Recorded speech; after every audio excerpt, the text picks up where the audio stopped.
স্বাগত চট্টগ্রাম প্রতিদিনে, সঙ্গে আছি শাহরিয়ার অঙ্কুর।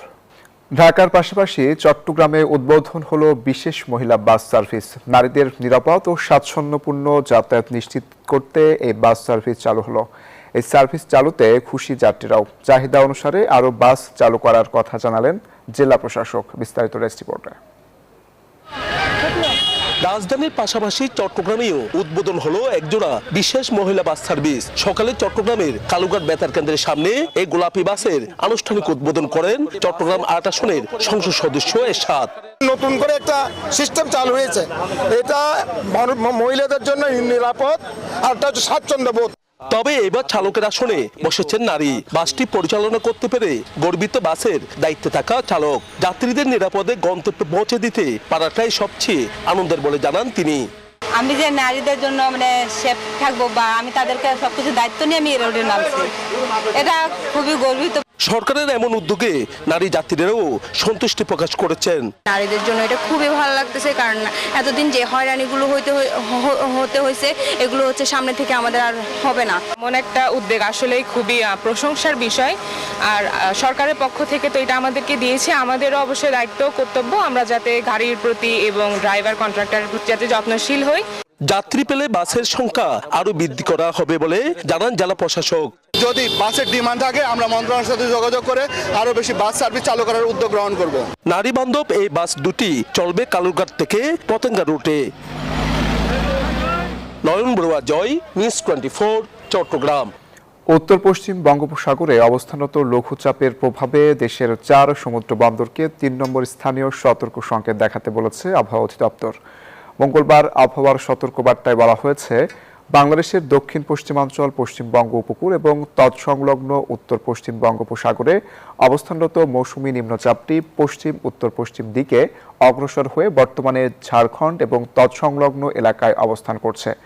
এটি আরও পশ্চিম উত্তর পশ্চিম দিকে অগ্রসর হয়ে ক্রমান্বয়ে দুর্বল হতে পারে। তবে এর প্রভাবে উত্তর বঙ্গোপসাগর এলাকায় বায়ুচাপের পার্থক্য বেশি থাকায় ঝোড়ো হাওয়া বয়ে যেতে পারে। এ কারণে চট্টগ্রাম, কক্সবাজার, মংলা, পায়রা সমুদ্র বন্দরকে 3 নম্বর স্থানীয় সতর্ক সংকেত দেখিয়ে যেতে বলা হয়েছে।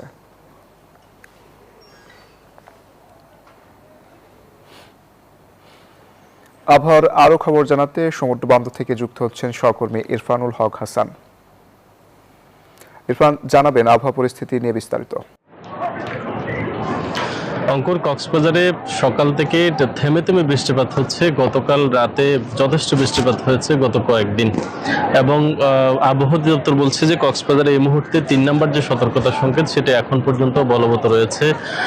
3 নম্বর সতর্কতা সংকেতের ফলে সাগর বেশ উত্তাল রয়েছে, এবং এই 3 নম্বর সতর্কতা সংকেতের যে বার্তা দেওয়া হয়েছে সেখানে বলা হয়েছে যে সমস্ত নৌযান সমূহ সাগরে চলাচল করে তাদেরকে একটি নিরাপদ আশেপাশে জায়গায় থাকার জন্য বলা হয়েছে। এবং কক্সবাজারে যে সমস্ত এলাকাগুলো আসলে একেবারে নৌযানের উপর নির্ভরশীল, বিশেষ করে কক্সবাজারের সেন্ট মার্টিন, মহেশখালী, কুতুবদিয়া সহ বেশ কিছু এলাকা যেখানে মোটামুটি যোগাযোগ বিচ্ছিন্ন রয়েছে এমনটাই বলা যায়। তবে এবারের যে নিম্নচাপটি আসলে সমুদ্রের নিম্নচাপটি সৃষ্টি হয়েছে, এর ফলে উপকূলে যে ধরনের অন্যান্য সময় প্রভাব পড়ে এবারে কিছুটা প্রভাব কম রয়েছে। এখানে ঝাউ বাগান ভেঙে যাওয়া সহ যে সমস্ত ক্ষয়ক্ষতিগুলো আসলে হয় সেটা এখন পর্যন্ত লক্ষ্য করা যায়নি, কিংবা এ ধরনের কোনো ক্ষতির খবর আমরা এখন পর্যন্ত পাইনি। তবে বৃষ্টিপাত আসলে অন্যান্য সময়ের তুলনায় এখন বৃষ্টিপাতের পরিমাণটা কিছুটা কম।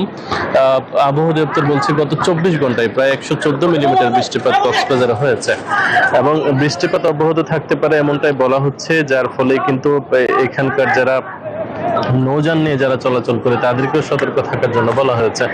সব মিলিয়ে কক্সবাজারের যে 3 নম্বর সতর্কতা সংকেত সেটি এখন পর্যন্ত বলবৎ রয়েছে, এবং এই সতর্কতা সংকেত আসলে কবে নাগাদ শেষ হচ্ছে সেই তথ্য আবহাওয়া অধিদপ্তর আরেকটি বিজ্ঞপ্তিতে জানাবে এমনটাই বলা হয়েছে। এই ছিল কক্সবাজার থেকে আবহাওয়া পরিস্থিতির সবশেষ খবরাখবর। ইরফান, আপনাকে ধন্যবাদ। ভরা মৌসুমে চাঁদপুরের আড়তগুলোতে ইলিশের সরবরাহ কম। পদ্মা ও মেঘনা নদীতে কাঙ্ক্ষিত মাছ না পাওয়ায় হতাশ জেলে ও আড়তদাররা। বাজারে ইলিশের দর বেশি হওয়ায় খালি হাতে ফিরছেন ক্রেতারা। খোকন কর্মকারের তথ্যচিত্রের রিপোর্ট। চলছে ইলিশের ভরা মৌসুম। এই মৌসুমে জেলেদের জালে ঝাঁকে ঝাঁকে ইলিশ ধরার কথা থাকলেও কাঙ্ক্ষিত মাছ মিলছে না, ফলে চাঁদপুরের আড়তগুলোতে ইলিশের আমদানি কমেছে। গত বছর এই সময়ে আড়তগুলোতে 5 থেকে 600 মণ ইলিশ আমদানি করা হলেও চলতি বছর আমদানি হচ্ছে মাত্র 70 থেকে 80 মণ ইলিশ। এতে লোকসানের কথা বলছেন ব্যবসায়ী ও বিক্রেতারা। এখন ইলিশের ভরা মৌসুম অনুযায়ী আমাদের প্রত্যাশামূলক মাছ আসে না। মৌসুম অনুযায়ী মাছ হয়ে যায় তাহলে কিছুটা দাম কমার সম্ভাবনা আছে। এদিকে ভরা মৌসুমে বাজারে ইলিশের দাম চড়া হওয়ায় হতাশ ক্রেতারা। ইলিশটা টোটালি আমাদের মধ্যবিত্তের মধ্যে নাগালের বাইরে চলে গেছে। 800 গ্রামের ওজনের মাছ 1600 টাকা করে বলছি, কিন্তু দোকানদার 1800 কমে 1 টাকা কমে বিক্রি করবেন। বর্তমানে পাইকারি বাজারে 1 কেজি ওজনের ইলিশ 2600 থেকে 2800 টাকা এবং 1 কেজির বেশি ওজনের ইলিশ বিক্রি হচ্ছে 3000 থেকে 3500 টাকায়। Desk report, news 24। Dhaka Chattogram মহাসড়কে এখন এআই ভিত্তিক নজরদারি ব্যবস্থা চালুর উদ্যোগ নেওয়া হয়েছে। সবশেষ তথ্য অনুযায়ী পুরো ঢাকা চট্টগ্রাম মহাসড়ক সিসিটিভি নজরদারির আওতায় এসেছে এবং গুরুত্বপূর্ণ 16টি পয়েন্টে এআই ক্যামেরা বসানো হয়েছে। এ নিয়ে কুমিল্লা থেকে সরাসরি যুক্ত হবেন সহকর্মী এইচ এ মহিউদ্দিন জানাবেন ক্যামেরা বসানোর ফলে কি কি সুফল পাচ্ছেন নাগরিকরা।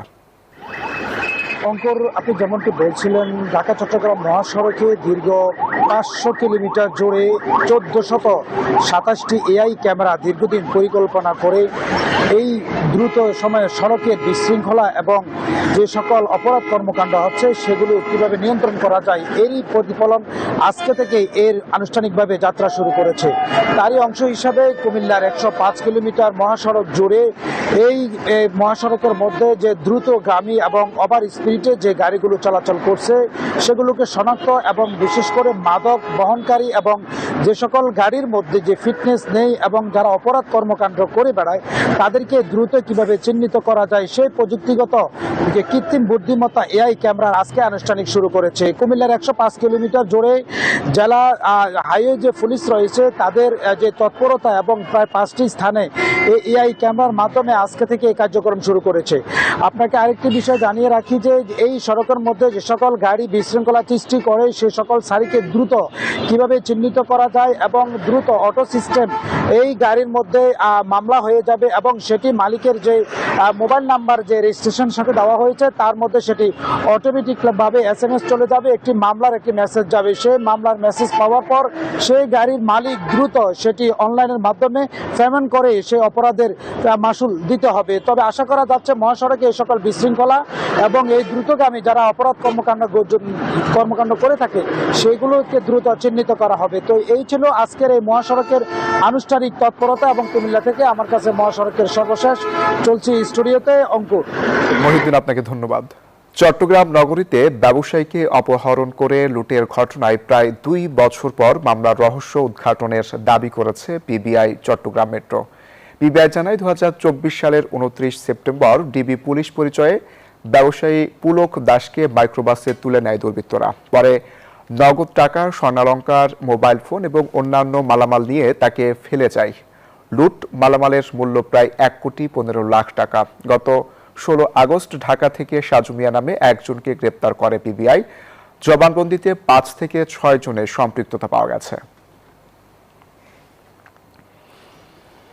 রাঙামাটিতে দুর্বৃত্তের ছুরিকাঘাতে রূপম চাকমা নামে এক শিশু নিহত হয়েছে। এ ঘটনায় অভিযুক্ত স্বপন চাকমাকে হেফাজতে নিয়েছে পুলিশ। দুপুরে আসামিকে রাঙামাটি চিফ জুডিশিয়াল ম্যাজিস্ট্রেট আদালতে হাজির করলে আদালত তাকে কারাগারে পাঠানোর নির্দেশ দেন। পুলিশ জানায় পূর্ব শত্রুতার জেরে শিশুটিকে ধারালো ছুরি দিয়ে গলা কেটে হত্যা করে স্বপন। পরে ঘটনাস্থল থেকে পালিয়ে যান তিনি। এ ঘটনায় নিহত রূপম চাকমার বাবা কোতালি থানায় একটি হত্যা মামলা দায়ের করেন।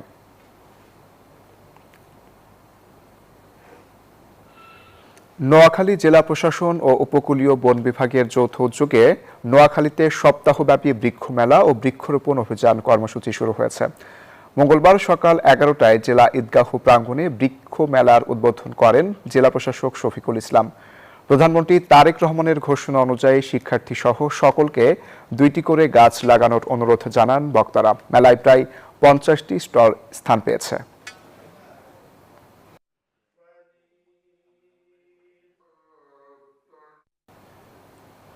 মেলা থেকে বিস্তারিত জানাতে যুক্ত হচ্ছেন সহকর্মী আকবর হোসেন সোহাগ।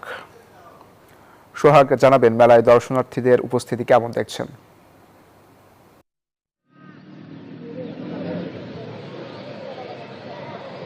জি ধন্যবাদ অঙ্কুর, আপনি যেমনটা জানতে চেয়েছেন, আমি আছি নোয়াখালীতে।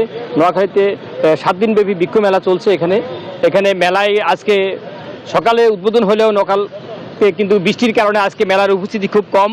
সকাল থেকে বাড়ি বৃষ্টি হওয়ার কারণে আসলে নোয়াখালীতে আসলে আজকে যে মেলা শুরু হয়েছে এটা আগামী 7 দিন চলবে। এই মেলায় এখন দর্শনার্থী আজকে প্রথম দিনের উপস্থিতি কম, কিন্তু আমি বন বিভাগের কর্মকর্তাদের সাথে আমি কথা বলছি, তারা জানান যে বৃষ্টির কারণে আজকে মেলায় উপস্থিতি কম, তবে আগামীকাল থেকে উপস্থিতি অনেক বাড়বে। এবং এ বিষয়ে সকালে জেলা প্রশাসক কার্যালয়ে আলোচনা সভা হয়েছে। আলোচনা সভায় বিভাগীয় বন কর্মকর্তা মিজানুর রহমান মোল্লার সভাপতিত্বে এখানে অনুষ্ঠিত হয়েছে। নোয়াখালী জেলা প্রশাসক শফিকুল ইসলাম প্রধান অতিথি হিসেবে বক্তব্য রাখেন। এখানে মেলায় আসলে মেলা মাননীয় প্রধানমন্ত্রীর পক্ষ থেকে প্রতিটি মানুষকে, শিক্ষার্থী সহ সকলকে 2টি করে চারা রোপণ করার জন্য জেলা প্রশাসক মহোদয় বন বিভাগের পক্ষ থেকে আহ্বান জানিয়েছেন। এবং তারা জানিয়েছেন যে এই মেলায় থেকে পরিবেশ ভারসাম্য রক্ষা, প্রাকৃতিক দুর্যোগ থেকে রক্ষা করতে হলে গাছের কোনো বিকল্প নাই। পলজে এবং বনজের গাছা তারা লাগার জন্য শিক্ষার্থী সহ সকল ধরনের সবাইকে তারা অনুরোধ করেন। আসলে সব মিলে এই ছিল নোয়াখালী থেকে সবশেষ পিসি স্টুডিওতে অঙ্কুর। আপনাকে ধন্যবাদ। বান্দরবানে ব্যাটারি চালিত অটোরিকশার দৌরাত্ম্য বাড়ছে, ভোগান্তি। এ বিষয়ে আরও খবর জানাতে যুক্ত হচ্ছেন সহকর্মী HM সম্রাট। জানাবেন অটোরিকশার দৌরাত্ম্য নিয়ে পৌরবাসীর কি অভিযোগ রয়েছে। অঙ্কুর, আপনাকে ধন্যবাদ। আপনি যেমনটাই বলছিলেন যে বান্দরবানের অটোরিকশার দৌরাত্ম্য দিন দিন বৃদ্ধি পাচ্ছে। এইসব অবৈধ অটোরিকশাগুলো বান্দরবানের যত্রতত্রে পার্কিং করাতে একের পর এক যানজট লেগে আছে। আমি যদি আমার পিছনটি একটু দেখাতে চাই, আমি এখন দাঁড়িয়ে আছি বান্দরবানের প্রাণ কেন্দ্র ট্রাফিক মোড়ে। এই যে 4টা চৌরাস্তার মোড়, এটাতে আমরা একটু দেখাতে চাই যে দুই পাশে এই চৌরাস্তার দুই পাশে এলোমেলোভাবে ছড়িয়ে ছিটিয়ে যত্রতত্রে পার্কিং করা হয়েছে এই অবৈধ অটোরিকশাগুলো। এই বিষয়ে আমরা পুলিশের সাথে কথা বলেছি। পুলিশের কাছে দিনের পর দিন এই যানজট ভোগান্তির বিষয়ে আমরা কথা বললেও পুলিশের কাছ থেকে কোনো সদুত্তর আমরা পাচ্ছি না। অপরদিকে যেই অটোরিকশাগুলোর যে চালকরা আছে তারা কোনো পরিপক্ক নয় এবং প্রশিক্ষিত নয়, যার কারণে তারা এই অটোরিকশা চালাতে গিয়ে কিন্তু দিনের পর দিন দুর্ঘটনায় এবং প্রাণহানির ঘটনা ঘটছে। অপরদিকে যে এই অটোরিকশাগুলোর যে দিনের পর দিন যে দৌরাত্ম্য এবং যে পরিমাণ বিদ্যুৎ বিলে খাচ্ছে, এই অবস্থাতে এই বিদ্যুতের সংকট মুহূর্তে কিন্তু বান্দরবানে যে অধিকাংশ যে অটোরিকশাগুলো যে বান্দরবানের যে বিদ্যুৎ গিলে খাচ্ছেন, এই বিষয়ে আমি জেলা প্রশাসনের সাথে কথা বলেছিলাম। পৌর প্রশাসনের সাথে কথা বলেছিলাম। পৌর প্রশাসক যেটা জানিয়েছে 2012 সালের তৎকালীন পৌর চেয়ারম্যান এই যে 5,000 টাকার বিনিময়ে প্রতিযোগিতা 5,000 টাকার বিনিময়ে যে অটোরিকশাগুলোর অনুমোদন দিয়েছেন, এখনো কিন্তু তা দৌরত্ব কমেনি, যার ফলে দিনের পর দিন যানজট বৃদ্ধি পাচ্ছে এবং মানুষ ভোগান্তি। সম্রাট, আপনাকে ধন্যবাদ। খাগড়াছড়ি জেলায় সড়ক দুর্ঘটনায় নিহত ও আহত পরিবারের মাঝে বিআরটিএর ট্রাস্টি বোর্ডের মঞ্জুরিকৃত চেক বিতরণ করা হয়েছে। বিকেলে জেলা প্রশাসকের কার্যালয় সম্মেলন কক্ষে জেলা প্রশাসনের সহযোগিতায় বিআরটিএ খাগড়াছড়ি সার্কেলের আয়োজনে এ চেক বিতরণ করা হয়। এ সময় সড়ক দুর্ঘটনায় আহত 8টি পরিবারকে 1 লাখ টাকা করে মোট 8 লাখ টাকা এবং নিহত 12টি পরিবারকে 5 লাখ টাকা করে 60 লাখ সহ মোট 68 লাখ টাকা প্রদান করা হয়।